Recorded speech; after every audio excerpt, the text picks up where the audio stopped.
l'appellation Sahet Shuhada, ce n'est pas quelque chose qui est né en 1962. Sahet Shuhada, c'est la place où le sang a coulé le plus. Jamais il y a eu autant de morts. Ce que certains peut-être ignorent. Et ce crime a été totalement caché parce que la France n'a jamais voulu dire quels sont les crimes qu'elle a commis en Algérie.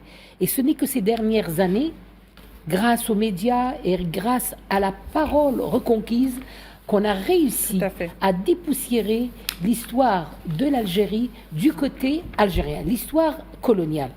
C'est vrai que cette guerre est une guerre coloniale.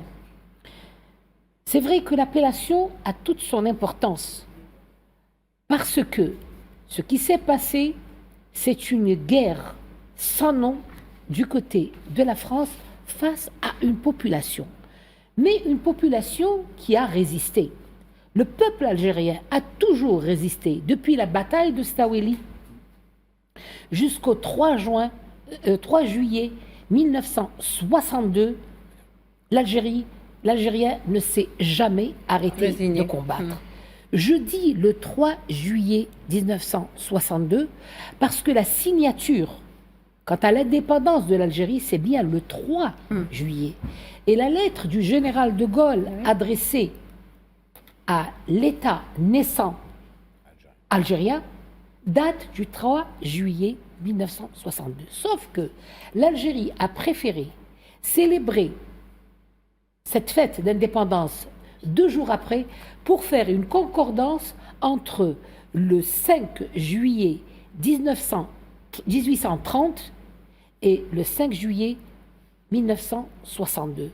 Le 5 juillet, c'est Alger, je dis bien Alger simplement, qui tombe entre les mains de Bourbon.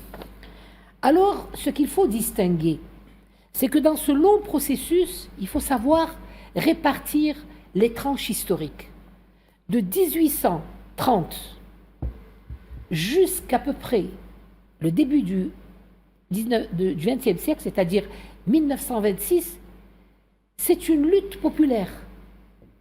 Tout le peuple s'est ligué, voilà, à travers l'Algérie, plus la France progressait dans son évolution dans l'Algérie, plus elle rencontrait des résistances populaires. C'est vrai que l'Algérien est né sur le dos d'un cheval avec un fusil à la main.